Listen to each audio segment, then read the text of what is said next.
But one of the things I wanted to do today was to read you this article that was written on me. That's me. That's me. So it is like timeless advice on aging, and this was in arts and leisure section, and it is on my it was released on my book launch, and it's so nice to look at. You open the newspaper and you see your own picture on it.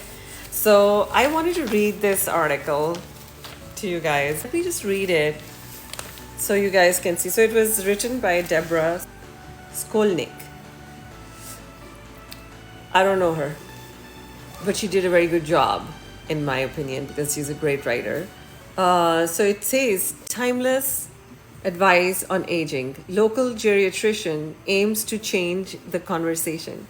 Growing older is inevitable, but how well we age may be partly, if not largely, up to us.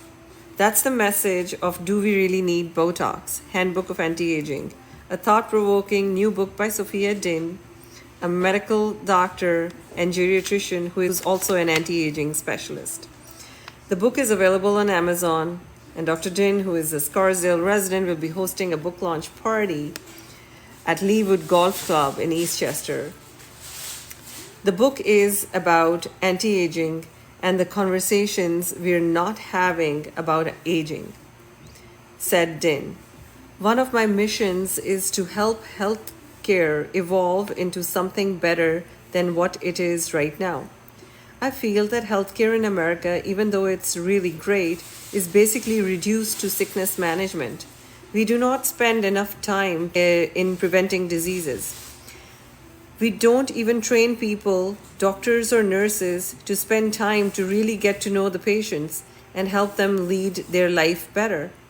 Given the shortcomings of healthcare system, Din said the public must assume more responsibility for fighting aging.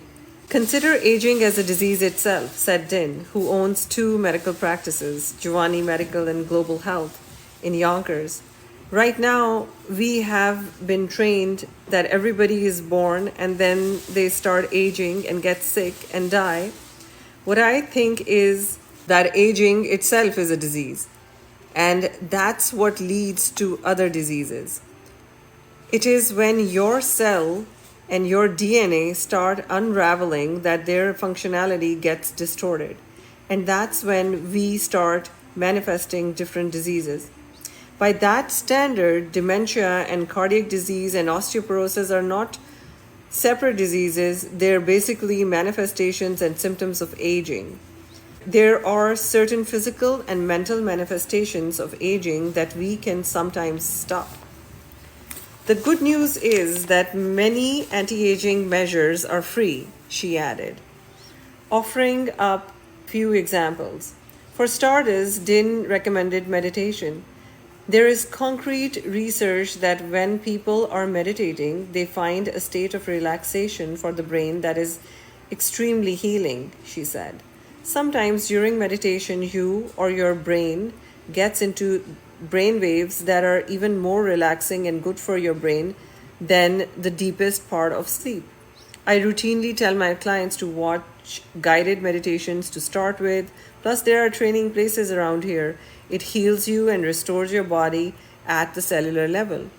Getting enough sleep is another step people can take to age more gently. When you're sleeping, that's when the brain clears out all the toxins it creates during the day, Din said. I constantly have to teach clients to stop watching TV before bed and stop exposing yourself to blue light rays from your screens so you can sleep better and protect your brain. If you don't sleep well, she said, it's extremely important to meditate often since it will create some restorative environment for your brain as the deep part of sleep. While sleep and relaxation are important to anti-aging, so is exercise. I often tell people to do HIIT, which is high intensity interval training. Din said, not everyone enjoys exercise, but I say that somehow they have to find a way to move their body. The more you use it, the more you keep it. And when people exercise, they release endorphins, which are very good for their brain. If you don't exercise, the doctor added, do sexercise. Sex is a good workout, and orgasms release brain boosting chemicals. Interested in going further to preserve your youthful body and mind? Eat real food and stay away from processed kind. Din advised, we are what we eat, and food affects us at a cellular level. She explained, eat too much junk, she warned, and eventually you're going to feel tired and start manifesting different diseases.